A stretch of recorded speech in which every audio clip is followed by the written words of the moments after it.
பூந்தமல்லியில் ஒரே நாளில் கஞ்சா எடுத்து வந்த இருவரை காவல்துறையினர் கைது செய்தனர்.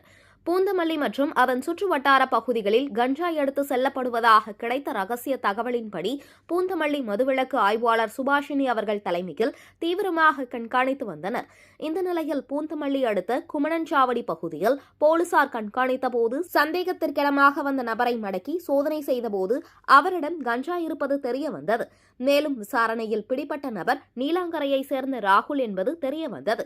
இவரிடமிருந்து 10 கிலோ கஞ்சாவை போலீசார் பறிமுதல் செய்தனர். இதேபோல் பூந்தமல்லி அடுத்த பாரிவாக்கம் பகுதியில் போலீசார் சோதனையின் போது சந்தேகத்திற்கிடமாக வந்த வடமாநில வாலிபரை மடக்கி சோதனை செய்தபோது அவரிடம் கஞ்சா இருப்பது தெரிய வந்தது.